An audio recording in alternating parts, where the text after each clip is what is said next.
Greetings to you, my brothers, my awesome brothers and sisters. Once again, this is day number 4 of our daily walk with God. I hope you're doing well wherever you are, and I hope you're enjoying these, just these discussions that we're having about how we can enjoy a great walk with God.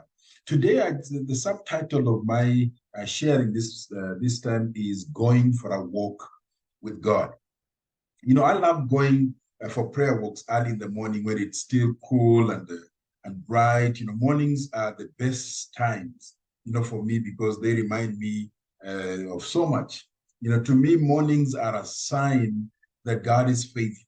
They are a sign that God is gracious. He's gracious enough to give me another day, another chance to serve him, a new page to write, my life story.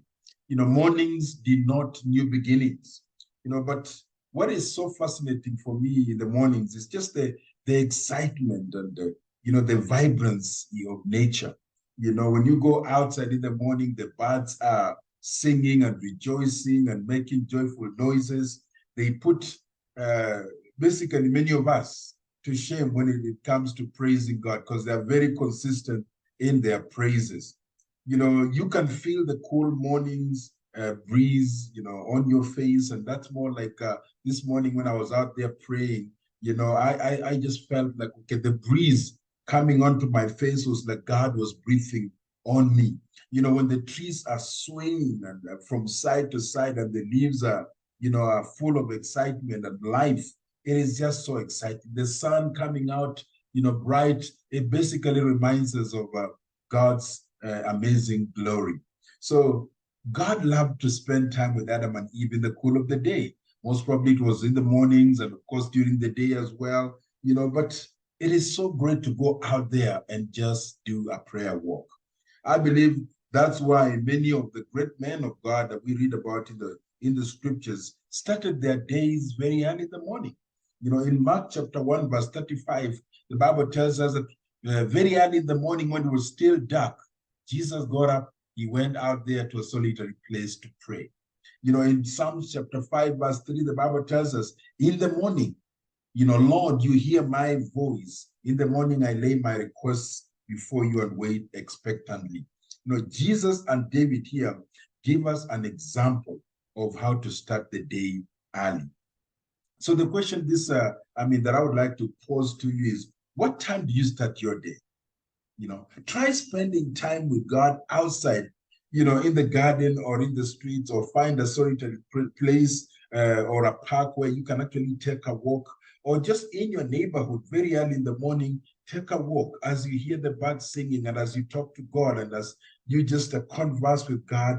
It is such a great feeling. It reminds you so much of how great God is. The clouds in the skies, it's just awesome. The sun coming out, all of these, they remind us of how great God is. And walking with him early in the morning is such an incredible practice that you can be able to add to your list of practices. Enjoy a walk in the park with God. Toddlers, little children, they love to go for walks with their dads. I remember when my son was very young and my daughter, just going out there to walk with them. It's always a beautiful picture when you see a dad walking with their daughter or their toddler daughter or toddler son, and those little fingers clutching onto their big finger with so much hope and complete surrender and trust. It basically brings out the kind of picture that would be when you walk with God, clutching with your little fingers, clutching the finger of God, just as you take a walk with him. So today I just wanted to remind us and give us a picture of how you can actually enjoy a walk with God. If you impersonate a small child walking with their dad, it is more like that when you and I walk with God. So enjoy some great time with God every single day, very early in the morning. God bless you until next time. Amen.